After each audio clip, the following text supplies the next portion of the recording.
las principales farmacias.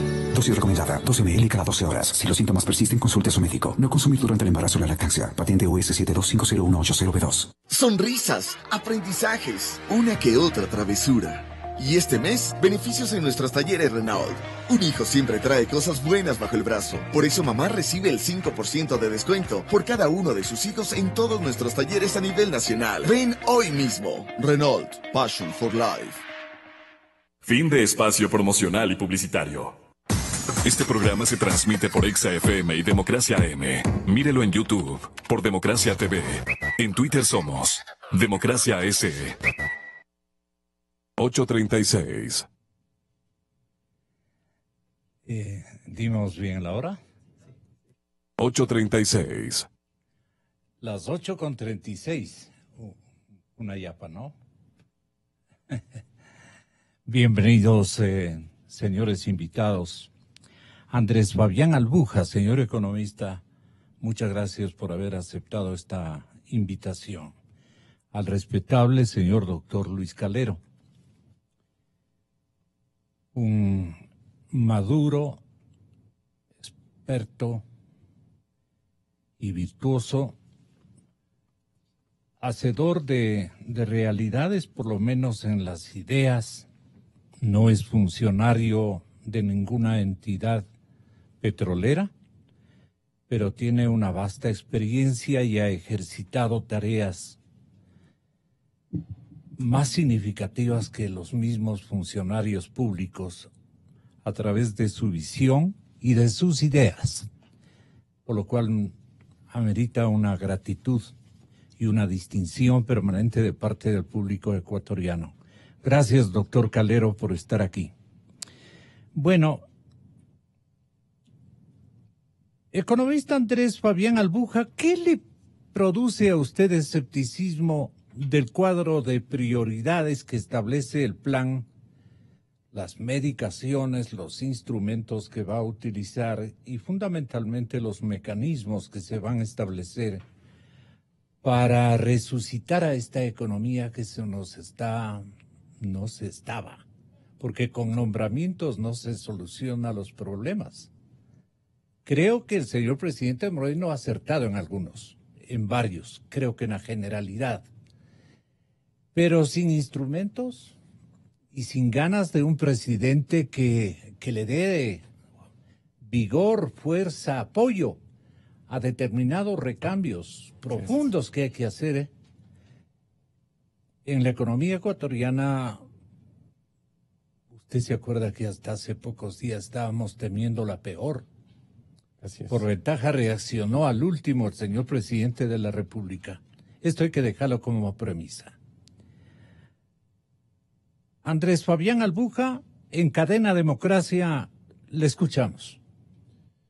Muy buenos días, muchas gracias por la invitación, estimado Gonzalo, un placer estar aquí. Bueno, respecto a la pregunta, de manera muy puntual, la realidad económica no responde exclusivamente a temas legales. Si esperamos que con leyes se cambie una realidad, pues ya partimos mal del supuesto. Para tener una realidad económica sana, en donde exista un círculo virtuoso en la economía, de producción, empleo, competitividad, se debe trabajar a largo plazo. La visión debe ser a largo plazo y ahí está el gran desafío de cualquier político de turno. Se deben establecer políticas de Estado, como en otros países lo hacen, y se respetan independientemente de los gobiernos de turno. Una vez que existe ese consenso nacional, se puede apuntar a largo plazo y a una sostenibilidad. En los últimos 10 años, de manera muy sucinta, voy a decir que Ecuador ha crecido por el lado del gasto. El Producto Interno Bruto ha crecido en promedio, la tasa de variación del PIB ha sido del 3%, pero con un fuerte componente y agresivo componente de gasto. Una economía que crece por el lado de gasto, pues no es una economía sana y sumada también a una dependencia del sector primario exportador. Somos primario exportadores, petróleo, básicamente. Cuando una economía depende... Podría ser materias primas en general. Sí, materias primas, commodities en general, etcétera. Cuando una economía concentra riesgo de dependencia en tema de materias primas en tema impositivo, como es el caso de Ecuador también, es una economía que no se diagnostica como sana. Cuando existe el círculo virtuoso de inversión, tanto local como extranjera, de producción, esto genera empleo, confianza, competitividad, crecimiento económico, porque es muy fácil hablar de equidad, que fue la bandera de Lucho, el discurso de equidad. De la década anterior. Así es. Pero se puede alcanzar una equidad siendo ineficientes, y es más, socializando la pobreza, la miseria. Veamos casos muy puntuales, Cuba, Venezuela. Es realmente muy, ¿qué puedo decir? Es lastimoso lo que está pasando en estos países. Claro, el coeficiente de Gini... Perdone, doctor, pero con la misma retórica, Bolivia tiene otra realidad macroeconómica, parámetros robustos, y no sé si ha hecho innovaciones socioeconómicas realmente significativas, pero por lo menos en el discurso Evo Morales ha estado en esa línea, con una maldita costumbre, ¿no? No sé quién le maldijo a este caballero, de seguir los ejemplos de una ministra de Relaciones Exteriores de nuestro medio, de obedecer a un árbitro absoluto de este modelo, el castrismo y el desaparecido también en Venezuela, el chavismo, ¿no? Y hemos estado allí. Y Brasil, mire usted, no se ha liberado de aquello. Entonces, un lulismo espectacularmente negativo para esa nación. ¿Se descomponen las cosas por los modelos o por los hombres? ¿Qué dice un economista a la altura de estas circunstancias? Bueno, como miembro del Foro de Economía y Finanzas Públicas, donde convergemos 20 profesionales de la rama, pues, y es muy diversa también la rama que existe, pero de manera puntual, sí, es tanto el hombre como los modelos, o sea, hay temas que sí funcionan en el mundo y debemos propender, ser pragmáticos a lo que funciona, y ahí viene la invitación pública que realizo al Ejecutivo. No se trata de tomar medidas tibias. El momento en que no damos la dosis correcta, voy a poner la comparación, un médico no da la dosis correcta a su paciente, pues se va complicando el cuadro y le puede llevar a la muerte. Lo que pasa en economía es lo mismo, si es que no se toman en la medida justa las medidas, obviamente también velando por el tema social. La polarización de discurso que creó el anterior régimen, en donde hablaba netamente de lo social y que es excluyente de la parte financiera, para que exista una sostenibilidad de un modelo de corte social, es necesaria una factibilidad financiera. Caso contrario, está destinado al fracaso. Tenemos a Venezuela. Venezuela con 17.000% de inflación, una crisis insostenible, están con el índice más alto de asesinatos en el mundo, la violencia social. Cuando hay problemas económicos, esto se traduce también a mayores niveles de violencia y de crisis social. ¿Qué pasa con economías de corte como, por ejemplo, Uruguay, Chile, por poner un ejemplo? El momento en que existe efectivo progreso social, porque existe más inversión efectiva, inversión en salud, en educación, y ahí vienen las cifras. A mí me gusta contrastar con cifras. Tanto se ha hablado de la inversión en salud y en educación, pero bueno, hablando con cifras del Banco Mundial, todavía estamos por debajo de la media latinoamericana en inversión en salud y en educación. Hay mucho por hacer. Entonces, los dos temas no son excluyentes, lo social y la viabilidad, la sostenibilidad financiera. En ese aspecto, lo que hemos discutido casa adentro en el Foro de Economía y Finanzas Públicas, básicamente es la sostenibilidad de las finanzas públicas. El problema medular de Ecuador en la última década se acentuó por una insostenibilidad, un crecimiento desmesurado del gasto. La economía creció a un ritmo del 3%, mientras el gasto creció a ritmos de aproximadamente, en el presupuesto general del Estado, el 15%, es decir, 5 veces más el promedio anual en los últimos 10 años. Ahí se generan los desequilibrios, porque si se requiere, obviamente, de una sostenibilidad de las finanzas públicas, de la economía, para poder progresar en indicadores sociales. Obviamente, el ser humano necesita de un ambiente de salud, de educación, de progreso, de libertades, de confianza, de transparencia. Escuchaba las anteriores entrevistas con mucha atención y sí, podemos evolucionar de pensamiento. No se trata de decir, bueno, ahora ya tenemos obra pública, sino que podemos llegar a evolucionar y decir, tenemos obra pública que costó lo justo, lo que debía costar. Así es. Se calcula extraoficialmente, se estima que lo que se perdió por corrupción es otra deuda pública. La deuda pública está exactamente en el 60% más o menos. 60% de la relación deuda-PIB. Entonces, se calcula extraoficialmente que lo que se habría perdido por corrupción es la misma cifra, otra deuda pública. Imaginémonos eso en la última década. Sí. Es importante contrastar esto con cifras. Ecuador ocupa el puesto número 117 en el índice de percepción de corrupción, según Transparencia Internacional, siendo el último puesto entre aproximadamente 130 países, el último puesto el más corrupto. Obviamente Venezuela está entre los últimos puestos, porque no se puede tapar el sol con un dedo. Podemos propender a una sociedad en la que, obviamente, ya son temas estructurales. Con leyes no podemos esperar que cambie de manera muy efectiva en el corto plazo la situación. Hemos caído en un problema de una década, evidentemente con problemas de corrupción, de sobreprecios, de una crisis social en general, ética. Y aquí es donde podemos poner énfasis. Otros países de la región pues ocupan orgullosamente puestos en el índice de percepción de la corrupción, siendo el uno el menos corrupto. Están en el top 20, por ejemplo, en la región latinoamericana. Y nosotros podemos trabajar mucho en ese sentido. Entonces, en resumen, sostenibilidad de las finanzas públicas más una institucionalidad. La institucionalidad es básica. Se ha compuesto un nuevo Consejo de Participación Ciudadana y Control Social Transitorio. Se quiere reformar la institucionalidad y no lo podemos hacer con tintas medias. Obviamente esto debe ser con procesos transparentes, con visión a largo plazo, que se respete, y ahí está el gran desafío. La invitación es pública. El Ejecutivo, si quiere realmente solucionar los temas de fondo de crisis económica y social, tiene que realizar y tomar medidas de fondo. No son medidas tibias, se necesitan medidas de fondo. Esto quiere decir más confianza, más transparencia, menos corrupción, el mismo sistema económico. En el título 6, régimen de desarrollo en la Constitución de la República del Ecuador, aprobada en el año 2008, habla de un sistema económico, social y solidario.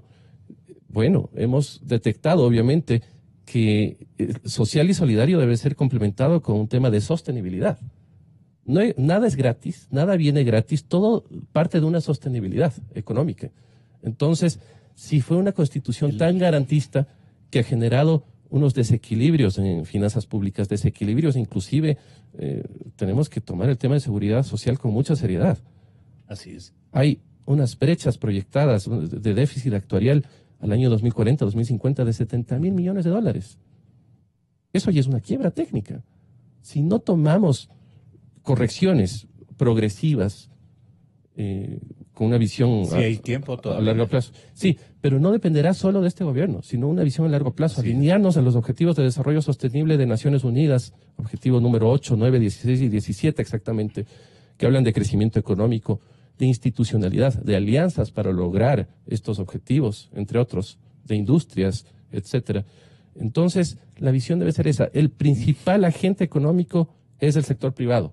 Debemos cambiar el paradigma de pensar que el Estado es el que puede concentrar absolutamente todo el tema, a tal punto que asumió, por ejemplo, el rol de administrador de empresas incautadas, de medios incautados y que eran rentables y que ahora generan hasta 30 millones de dólares por año, medios incautados, por poner un ejemplo, y que se estima que la pérdida que se ha dado por estas empresas incautadas, empresas públicas, ha sido en estos 10 años el 2% del PIB, 2.000 millones de dólares. Eso es lo que le ha costado al país la ineficiencia del Estado.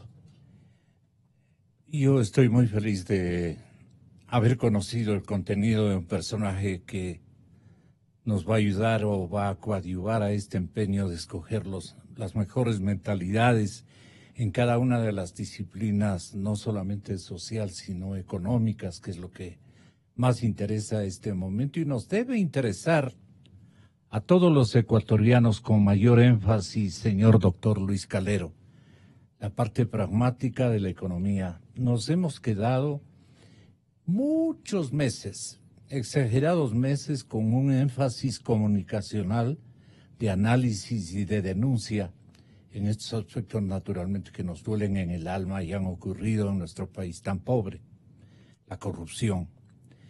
Pero me da la impresión, y esto lo vengo anotando desde esta antevíspera, que tenemos que preocuparnos también del Ecuador pragmático, del Ecuador real, de qué hacer. Y solamente regresando a su especialidad jurídica y técnica, que es el petróleo o la actividad petrolera, me doy cuenta que con este ministro con el que estamos ahora, con Carlos Pérez, vamos a escribir una página. Van ustedes, que son los entendidos, los expertos, van a escribir una página maravillosa con un jefe de misión, con un motivador, si cabe el término, honorable, de gran experiencia macro, porque él es un técnico de una corporación internacional gigantesca donde ha trabajado mucho tiempo, y viene a una economía pequeña y a una dimensión petrolera pequeña, grande, medianamente significativa, a poner en práctica, por su cariño al país y por un compromiso, una persona de sus niveles, a descansar no es conveniente, y él mismo quiere ayudar al país. Carlos Pérez quiere ayudar al país y se le nota. Quiero que el Ecuador le brinde un aplauso solemne a este funcionario. No hay que solamente aplaudirlo cuando termina su gestión o cuando se luce en algún evento que le sale perfecto. Hay que aplaudirlo siempre, estimularlo con el aplauso, con la admiración. Muchas gracias al señor ministro Carlos Pérez. Y por eso, con este énfasis, quiero hacerle dar cuenta al país de que, por ejemplo, hemos tenido todavía yacimientos, para seguir en el léxico petrolero, yacimientos esperanzadores de existencia de petróleo, y de escenarios de emprendimiento, especialmente de búsqueda y de aprovechamiento del recurso. Ahora creo que debe operarse una especie de exhibición de planes, de propuestas de la empresa privada, que ojalá nos pueda llevar a eso en su primera parte, doctor. Porque hay mucho que hacer en petróleo. Y este ha sido el recurso que nos ha detenido incluso a los periodistas compañeros en estar todos los días hablando de escándalos petroleros, de escándalos. Y claro que tenemos que hablar y claro que tenemos que ser, es nuestra obligación permanentemente los auditores de esta actividad, porque de esta dependemos. Pero también tenemos que darle fuerza, apoyo, indignarnos, pero también empujar a las empresas, motivar a las empresas que nos quieran acompañar a ejercitar una tarea petrolera que usted lo va a definir en los próximos minutos, esperanzadora, de lo que me he dado cuenta al leer reportes de última hora, de últimos días. Entonces, ¿qué se propone este concurso? No sé si se trate de un concurso de propuestas, algo así. Ustedes tienen denominaciones más específicas. ¿Dónde está la riqueza petrolera todavía que está esperando instrumentos legales, jurídicos y financieros para poder proseguir ayudando a mejorar los parámetros de una alicaída economía ecuatoriana. Así es que con esa premisa le pido nos explique, doctor. Bien, Gonzalo, gracias por la invitación. Un saludo a los oyentes y un gusto conversar con el economista Albuja. Habría sido interesantísimo tratar muchos temas. Creo que 55 minutos desde que fui convocado para esta conversación, Gonzalo, habría sido tiempo suficiente como para poder tratar con alguna profundidad algunos de estos temas. Y permítame ofrecer públicamente disculpas a algunos de mis contactos en redes que yo les dije que iba a estar a las 8 en una entrevista aquí. Damos 5 para las 9, pero veamos cómo hacemos una apretada síntesis de estos asuntos. Yo quisiera tener su optimismo. Quisiera conocerle como usted le ha sabido conocer al ingeniero Pérez. Yo no lo conozco. Sé que gerenciaba regionalmente, localmente, una empresa de servicios petroleros. Sé que estaba retirado, jubilado, y en esa condición entiendo que pasó a aportar en este gobierno. ¿Sí? Los últimos datos relacionados con estos proyectos a veces nos deslumbran. A veces nos deslumbran. 750 millones de inversión, sí. Son 750 millones en 10 años. Si usted divide para 10, son 75 millones en promedio. Yeah. Estamos hablando de 41,000 barriles diarios más o menos de estos campos que acaban de ser licitados. Usted pone a $60 el barril. Es la producción de menos de un año lo que se está hablando de inversión. Yeah. Ya, en segundo lugar, se trata de empresas. Mire, las principales empresas de servicios se excusaron. Las grandes empresas de servicios que están en el país y las de fuera se excusaron de participar en este proceso. Y han quedado unos consorcios, unas empresas de Rusia, de Venezuela, del Ecuador. ¿Para ustedes conocidas? No. En absoluto, por ahí habrá alguna que se la pueda conocer, y ese es uno de los problemas de este proceso. ¿Sí? Que en lo personal, yo recomendaría que se declare desierto ese proceso. Mire, estamos refiriéndonos a de Petroamazonas, sí. con 8 propuestas para desarrollar campos. Para 4 campos, así es. 8 propuestas para 4 campos. Inicialmente se dijo que había más de 30 empresas interesadas, y mire usted. Entonces, posiblemente la 5 modalidad... firmas interesadas. Sí. ¿Hace mal el comercio en darle este destaque? Para mí sí. Total y absolutamente. Y el titular de primera página, 750 millones de inversiones que se comprometen. Bueno, primero, Gonzalo, habría que ver si estas empresas han justificado idoneidad financiera, y no se trata, y no digo que lo sean, ojalá que no se repita la larga historia de piratas, de lobistas, ¿sí? Que consiguen un contrato, una adjudicación, e inmediatamente están vendiendo y ofreciendo la participación en ese contrato o buscando recursos para poder cumplir sus obligaciones. Y cuando no pueden, dilatan el inicio de sus obligaciones hasta encontrar los financistas, y luego terminan solicitando fuerza mayor, y luego terminan celebrando convenios y recibiendo indemnización por parte del Estado. ¿Usted no está muy negativo? No, en absoluto. Quiero ser realista. Yo no quisiera, en cambio, tener los optimismos exagerados que por ser fulano, sutano, todo está bien. No, Gonzalo. Lamentablemente no es así. ¿El desconocimiento de la prensa o las ganas que tenemos? Yo creo que es muy posible que la actividad petrolera vuelva a sus cauces. Yo creo que es muy posible. Se anime. Mire, vamos a ir por ahí. Ya no somos país petrolero. Digámosle francamente al país. Mire, yo creo que nunca fuimos país petrolero. De ser país con petróleo a ser país petrolero hay una gran diferencia. Mire usted, en cuánto ha incidido históricamente, y no vamos a achacarle únicamente a la gestión anterior, históricamente, en cuánto ha incidido en la industria nacional, la industria petrolera. O sea, los bienes y servicios necesarios para la industria generalmente son importados. ¿Cuánto de esos 750, 800 millones vuelven a irse afuera? Sí. Entonces, ¿de qué manera se creó aquí una industria de proveedores? ¿De qué manera se fortaleció y se favoreció a la industria nacional? No, señor, no se lo hizo. Ahí diría yo, somos un país petrolero, si es que eso se hubiera dado.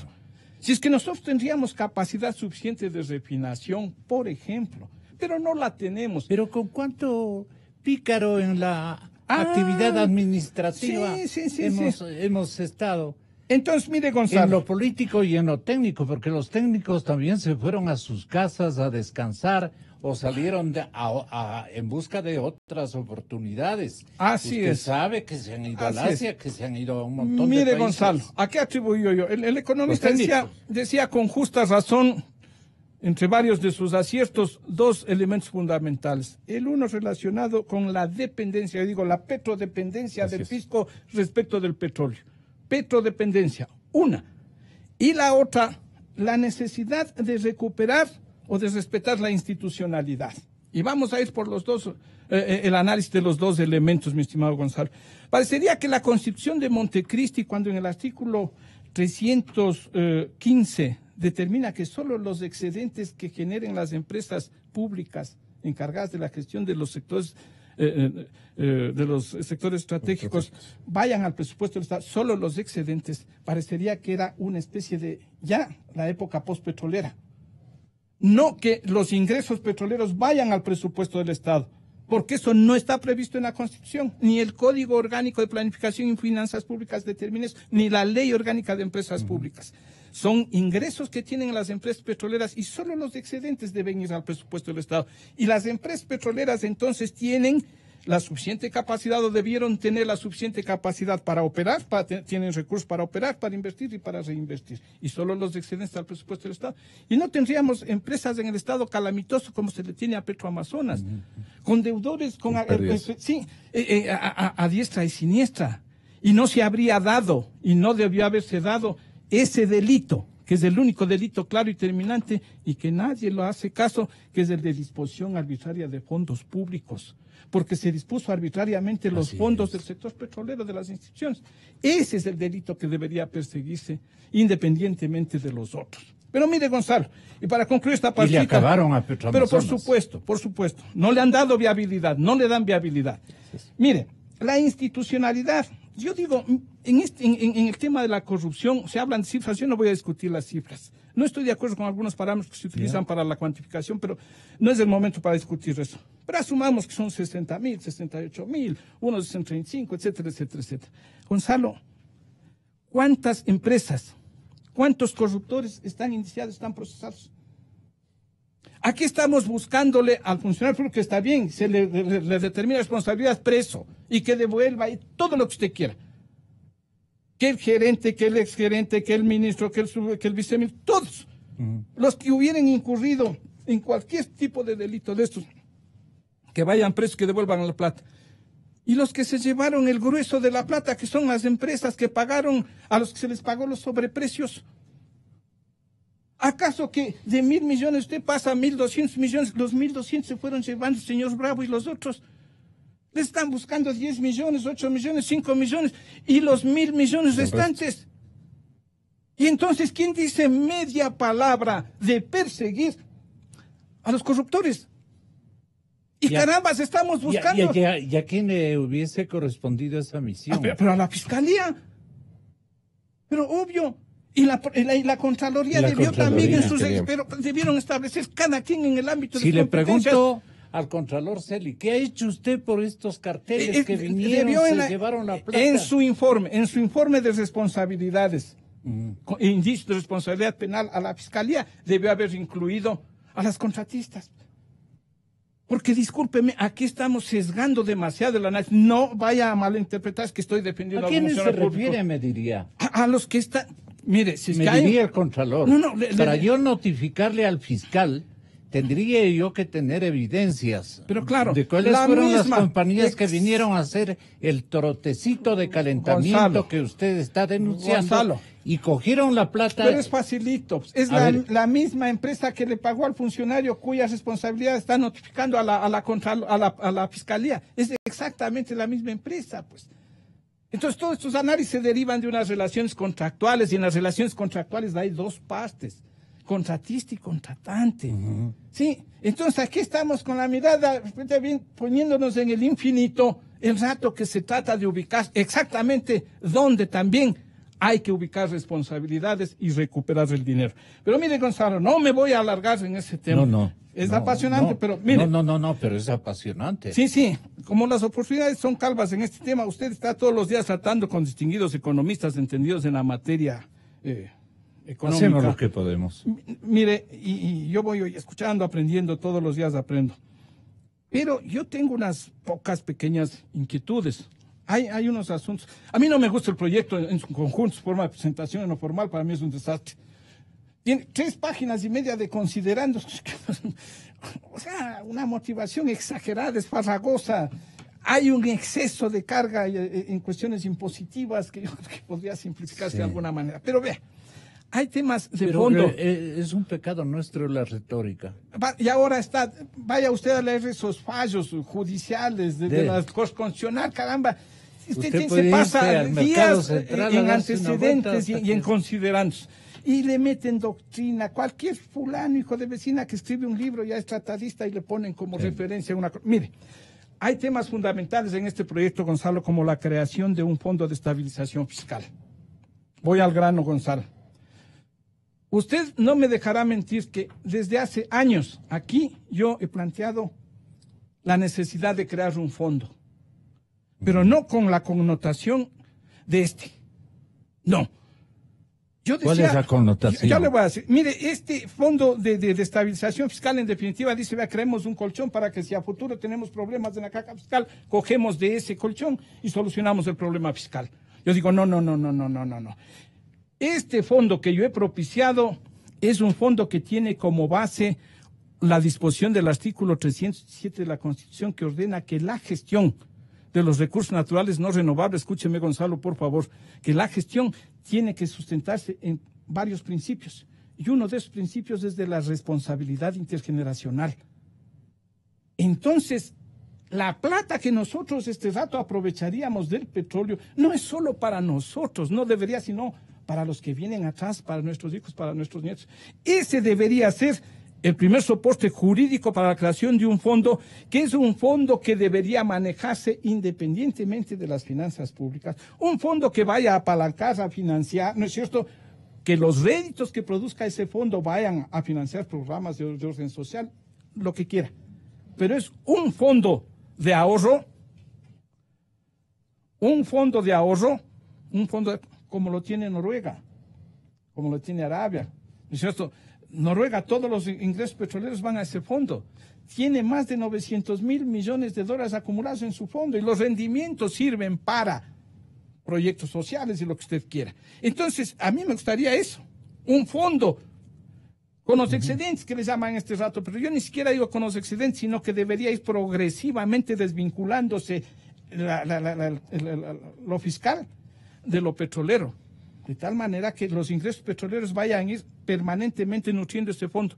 El 10% el primer año, 20% el segundo, el tercero, el cuarto, etcétera, etcétera, de todos los excedentes. Capaz que luego de 10 años el fisco no debería recibir un centavo de ingresos petroleros de excedentes, pero existe ese fondo de ahorro que puede financiar y debe financiar proyectos de desarrollo, proyectos rentables. Pero ya construimos algunos fondos y los destruyeron. Sí, en la década anterior. Se puede retomar algo de eso. Pero bien, entonces mire, Gonzalo. No, pero cuéntenos algo de esa historia. Sí, habían unos fondos, el último, el FEICE, que permitía. Que permitía financiar proyectos hidroeléctricos. Él eliminó, dijo, no, esto no sirve. Los fonditos, decía él, no vale para nada. En lo formal tengo una preocupación respecto del fondo. Y el economista podría ayudarme. Es posible que yo esté equivocado. Mire, la Constitución prohíbe preasignaciones con excepción de las de salud, educación y seguridad, me parece. Si solamente al presupuesto del Estado, por disposición de la propia Constitución, pueden ir los excedentes petroleros, los excedentes que generan las empresas públicas, esas van al presupuesto del Estado.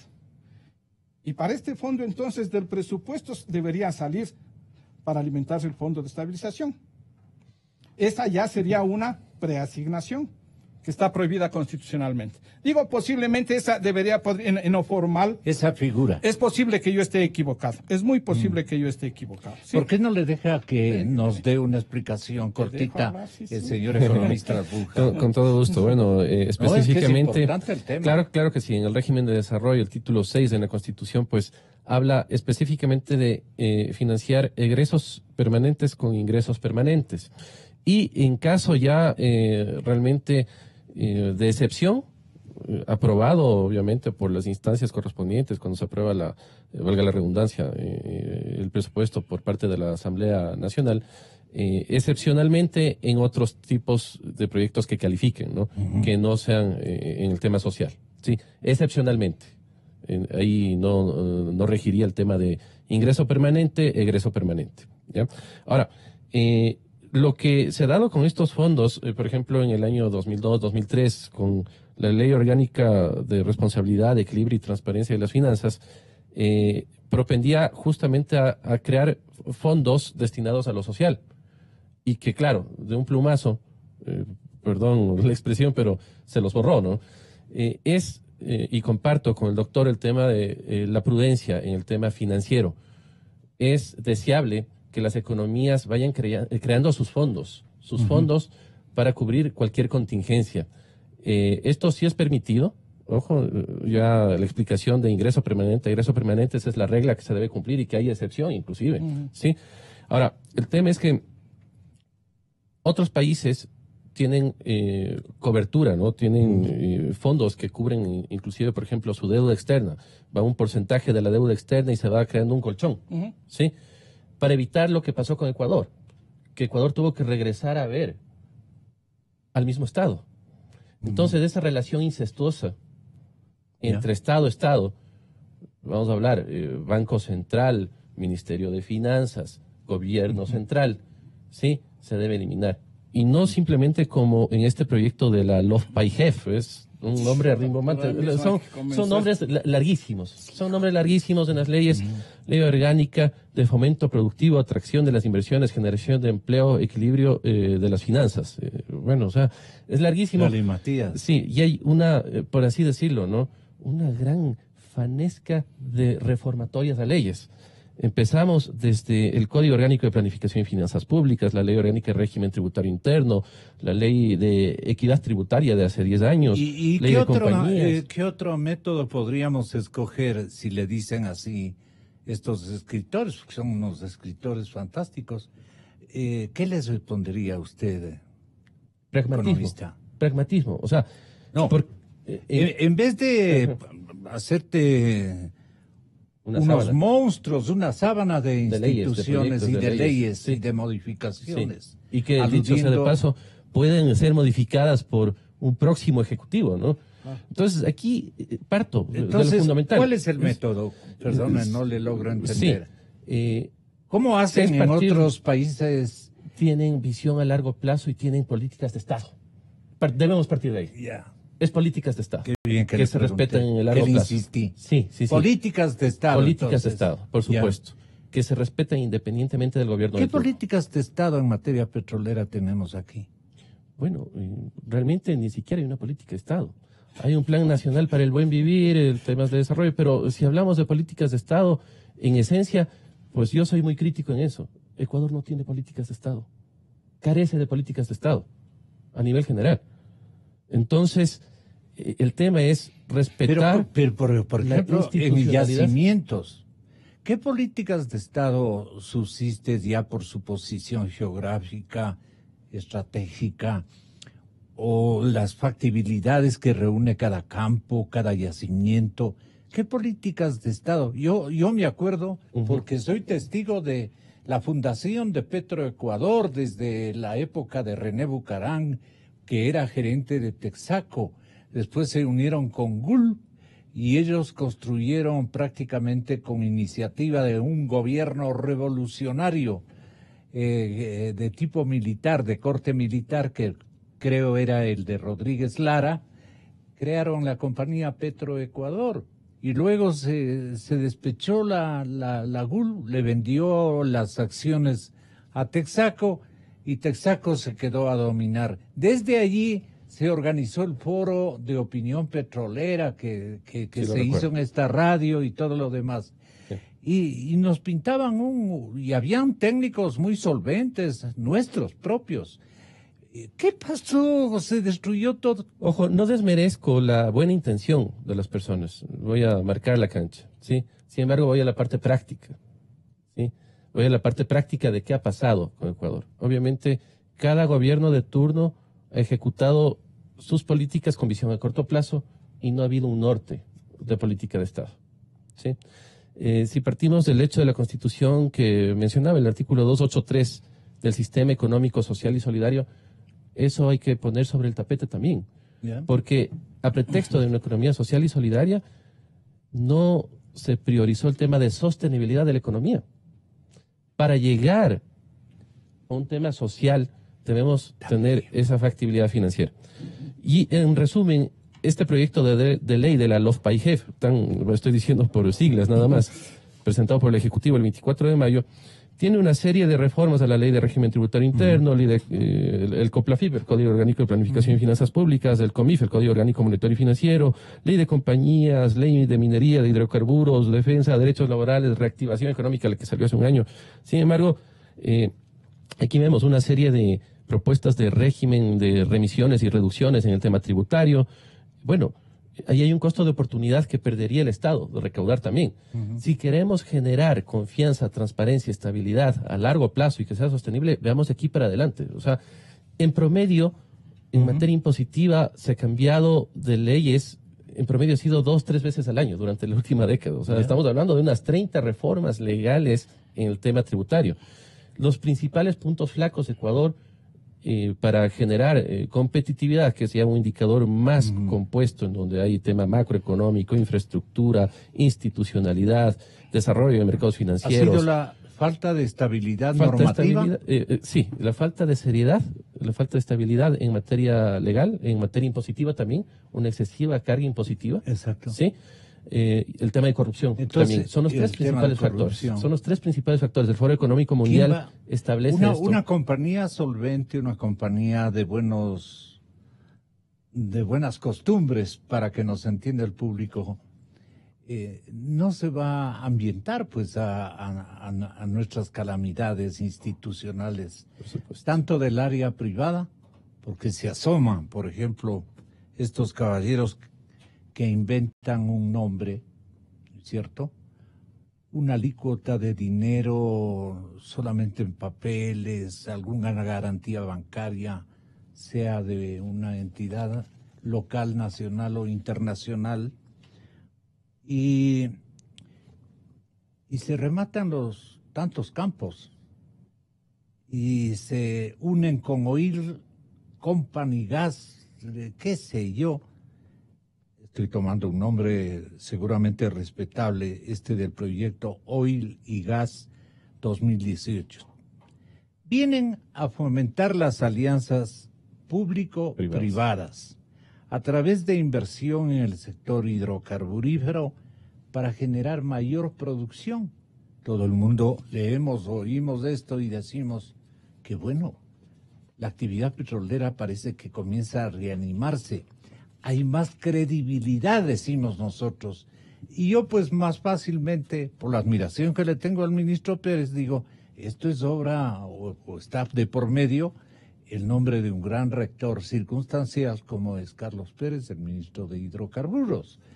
Pero me estoy imaginando mal pues, porque la contribución es 750 millones de dólares. 750. Esto en el mundo petrolero actual es una insignificancia, dice el doctor Luis Calero. Es el 0.75% del PIB. Nuestro PIB está por 100 mil millones de dólares aproximadamente. Ya. Entonces, sí, en resumen... no es para ponderar tanto el asunto. Sí, o sea, no hay que desmerecerlo. Sin embargo, el tema es cómo generamos confianza, transparencia en el largo plazo. O sea... ¿Y ahí qué se responde el papel usted? Aguanta todo. Claro. La ley aguanta todo. ¿Y ahí qué se responde usted? Bueno... ¿cómo generamos otra ahí concepción sí. cualitativa y cuantitativa para seguir explorando y explotando petróleo? Ya. el tema es apuntar a largo plazo porque y dar esos signos de confianza en legislación internacional.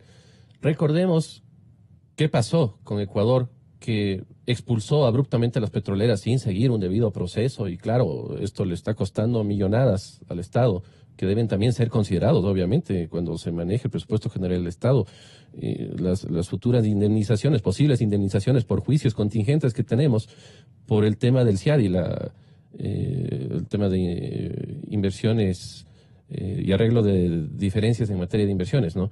El CIADI que lastimosamente Ecuador no respetó el debido proceso. Estábamos sujetos a cláusulas del CIADI, que es uno de los órganos conexos a Naciones Unidas. Somos miembros de Naciones Unidas y han venido las indemnizaciones que tiene que pagar el Ecuador. Y esto no solo en materia petrolera, sino en materia general. Ya, es insignificante en este sentido lo que iban a abrir estos sobres. Yo también me imaginé que eran unas cantidades más significativas, ¿no? Pero con los campos Cuyabeno, que es el único que lo recuerdo y lo conozco, ya Sanzaguari, ese ya no lo conozco. Oso, alguna vez oí, porque así le dicen a un vecino. Y Uralpa, Blanca, Viñita tiene como 70 millones de barriles de petróleo, pero para los próximos 10 años. Y en este orden, la campaña Oil y Gas 2018, que se ha iniciado el 13 de marzo, con datos técnicos de los campos y el modelo de negocio ofertado a los inversionistas de las empresas privadas. Yo fui el otro día al Hotel Marriott, organizado por el señor ministro Campana, ministro de Comercio Exterior. Repleto ese salón del hotel, repleto, no de paisanos. Estaban allí importantes empresas, pero de todo. Entonces me acerqué a los petroleros. Fueron los primeros en huir del local, eso es cierto. Porque no había una persona o un personaje digamos que ofrezca, que pase al escenario y demuestre las potencialidades que nos hace falta recuperar en materia petrolera. Dimos una demostración de que estamos ya declinando prácticamente nuestra actividad de explotación y exploración petrolera. Eso comentamos ahí con algunos colegas que nos topamos. Y el petróleo, lo más fuerte que era antes en toda nuestra actividad periodística, cero a la izquierda. ¿Qué es lo que está pasando? Esto sí le pregunto al doctor Calero, pues que es más testigo que nosotros, ¿no? En el seguimiento técnico y nos hace falta modelos jurídicos o contractuales o estimulativos o estimulantes para que venga la plata del exterior y se interese en nuestros yacimientos. A ver, Gonzalo, dos datitos históricos nada más que se refirieron ustedes hace un momento. CP, predecesora de Petroecuador, sí, la Corporación Estatal Petrolera Ecuatoriana, aunque no lo crea, no fue creada por el general Guillermo Rodríguez Lara, fue creada por el doctor José María Velasco Ibarra. A ver, él creó, pero borraron una transitoria que le daba financiamiento, vino la dictadura de Rodríguez Lara y le rehabilitó. Pero la ley de creación y la ley de hidrocarburos se la dictó en el gobierno del doctor José María Velasco Ibarra, el último año que él estuvo. Un referente histórico. El otro referente histórico respecto de políticas de Estado, así no lo crean, que no me malinterpreten, en el único gobierno que se dictó una política, pero que duró, algunos saben decir como perro en misa, en el gobierno del coronel Gutiérrez se publicó en el registro oficial una política de Estado en materia de hidrocarburífera que preveía ya la explotación del ITT, que preveía la nueva refinería, sí, por decirle, Entonces, pero eso obviamente vino el golpe de Estado y eso quedó ahí, todo lo de Gutiérrez no valía. Se cambió el lugar de la refinería, me parece que inicialmente estuvo previsto que sea en Jaramijó, se declaró como obra de interés nacional para que todos confluyan con sus esfuerzos las instituciones públicas. Dijeron, no, Jaramijó no. Y después fueron al Aromo y cosas por el estilo. Es como antecedente histórico. Mire, ¿qué es lo que está sucediendo con este tema de este concurso que nos va a permitir ir de lo particular a lo general? Se trata primero son campos en producción este rato. O sea, en total están sumando más de 40.000 barriles diarios este rato esos campos. ¿Qué es lo que necesita por esta malhadada práctica del gobierno anterior de haberle quitado recursos a Petroproducción, a Petroamazonas, a Petroecuador? Que una actividad normal y corriente como es perforar un pozo, perforar 2 pozos, 3 pozos y construir, instalar unos tanques, tuberías, que son las facilidades de producción, que es el día a día, lo normal y corriente de la operación petrolera. No tienen recursos, entonces tienen que acudir a compañías de servicio y dice, vea, deme perforando este pozo al fío. Porque eso en definitiva es este proyecto, no es la gran inversión para búsqueda de nuevos yacimientos ni mejoramiento de yacimientos. No.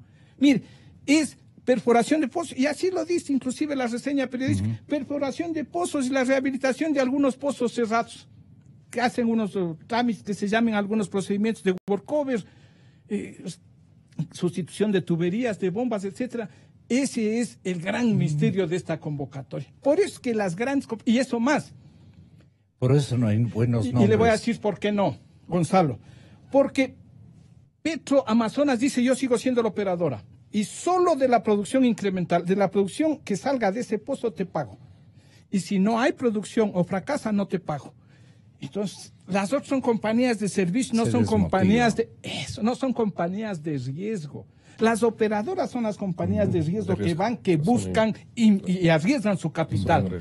Las compañías de servicio, lo mismo que usted le llama a un ingeniero, a un maestro constructor, dice, deme haciendo esta pared.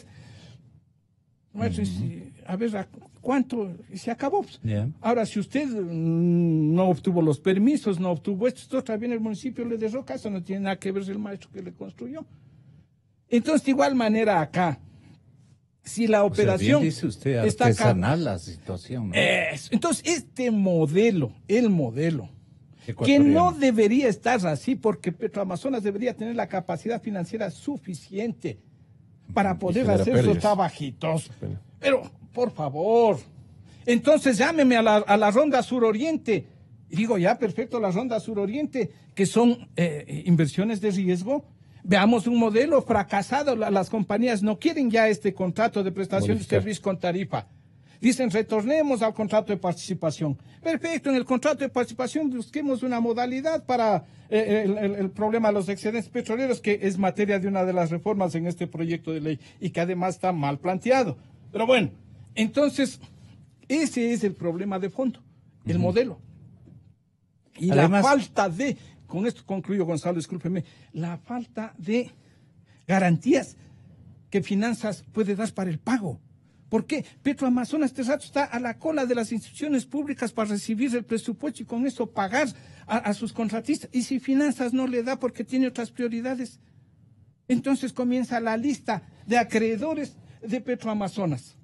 ¿Sí? Entonces no hay una lógica económica en la organización, en la estructura. Por eso le digo, Gonzalo, no es tanto como se pinta. Pero si hubiéramos construido fondos de previsión, esos fondos estarían actuando. ¿Para qué?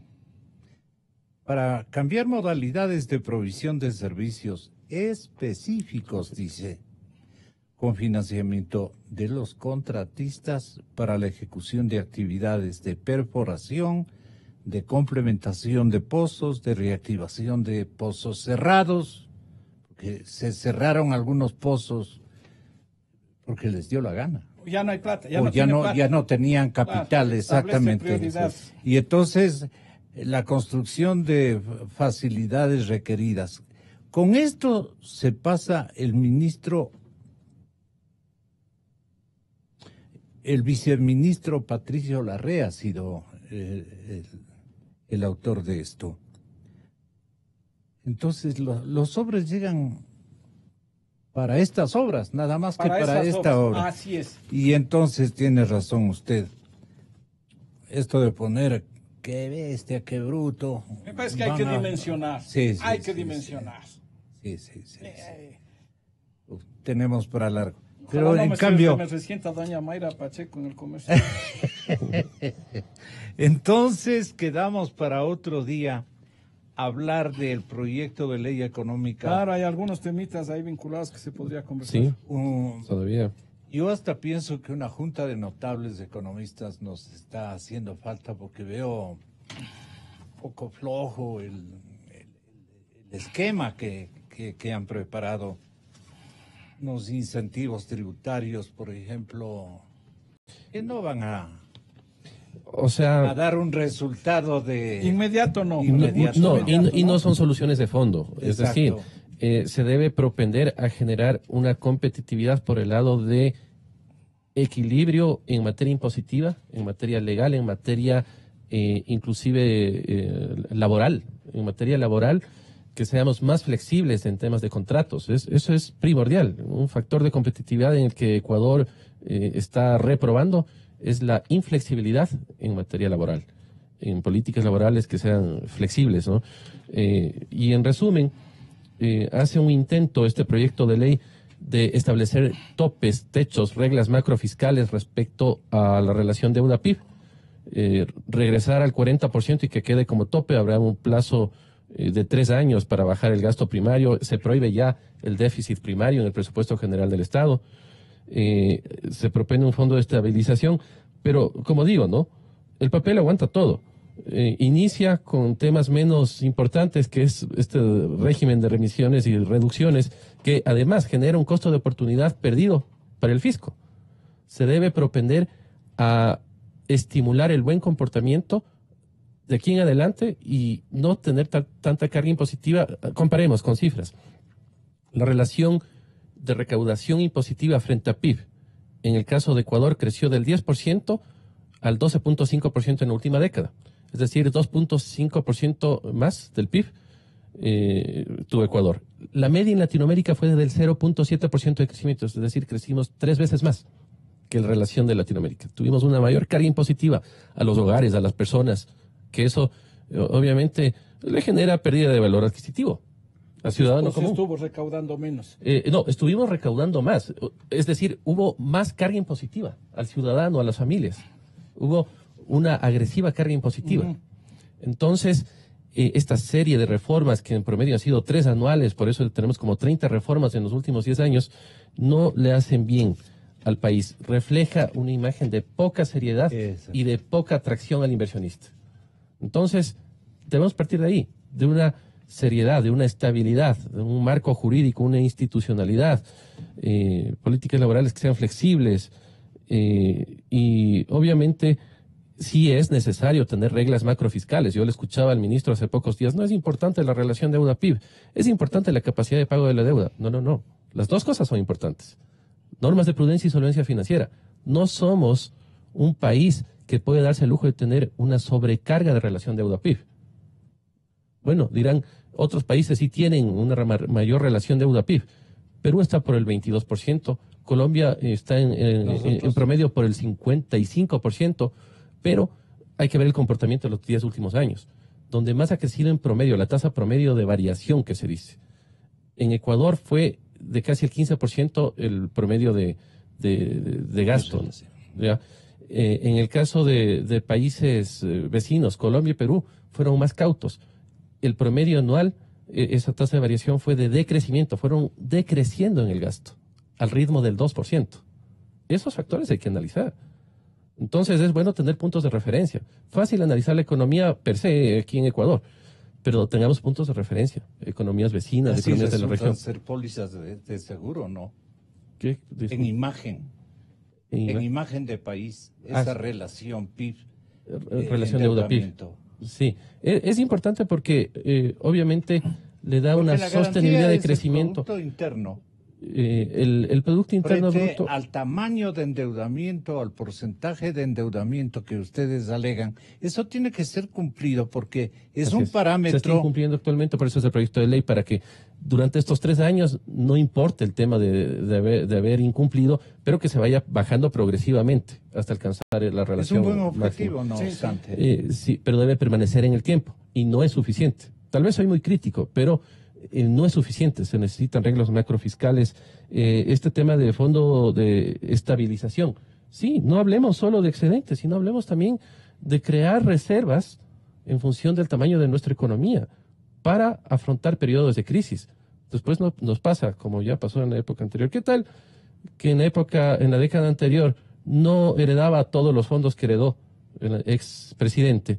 Y claro, se los gastó y después endeudó al país más allá de lo que tenía el país, venta anticipada de petróleo, un montón de mecanismos. Recién en abril se transparentó en algo las cifras del Ministerio de Finanzas. Observamos ya 10.000 millones de dólares más como componente, obviamente, de deuda. Esto es una anarquía impresionante, ¿no? Sí. Es un hombre destructor, más bien. Bueno, sigamos en otro momento. Andrés Fabián, muchas gracias. Muchas gracias, ha sido un Gonzalo. placer conocerle. Igualmente, a las órdenes. Muchas gracias, doctor, y Gracias, mil perdones audiencia. porque siempre le hago las mismas jugarretas. No, ya es cuestión de edad Sí, para los dos. le quería mostrar una fotografía, pero off the record. Ya le quiero mostrar una fotografía. Tenga la bondad. Muchas gracias al público. Muy buenos días. Gonzalo Rosero. Credibilidad incuestionable.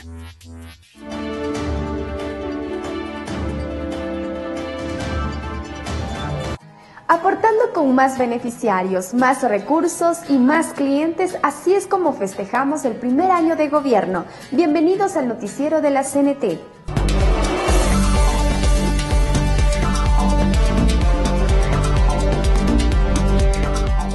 La CNT inició la aplicación del teletrabajo como política laboral, luego de haber cumplido un plan piloto exitoso el año pasado. Estamos a la vanguardia como primera empresa pública con teletrabajo. Un gobierno que es para todos necesita de empresas públicas de calidad. Así es como la CNT celebra el primer año del gobierno de todos. La CNT es una empresa pública que aporta al desarrollo económico, social y productivo del país. Diferentes alianzas estratégicas nos permiten llegar a más ecuatorianos como llegar a cubrir el 89% de los estudiantes del Sistema Público Nacional con tecnología de punta, incentivar el desarrollo de las Islas Galápagos a través de soterramiento, instalación y ordenamiento de redes telefónicas, marcando un hito al desarrollar un modelo incluyente de transmisión del Campeonato Nacional de Fútbol. Y existen muchas más iniciativas que nos posicionan como una empresa pública líder y competitiva, lista para afrontar muchos más retos. Contribuimos al aprendizaje de los futuros profesionales en telecomunicaciones del país. Estudiantes de la carrera de Ingeniería en Sistemas de la Universidad de Cuenca visitaron nuestro data center ubicado en el sector Conocoto de la ciudad de Quito. Súper increíble, sinceramente, súper. Nada que decir, su forma de organización, ya de su estructura, la fiabilidad, la responsabilidad ya que ofrecen es prácticamente se refleja en cada paso que uno da durante la instalación. Tiene una infraestructura genial, algo que no me imaginé que podía existir en empresas públicas. 24.000 metros cuadrados llenos de tecnología de punta hacen de los data centers CNT un centro de conocimiento para los futuros profesionales en TIC. En la CNT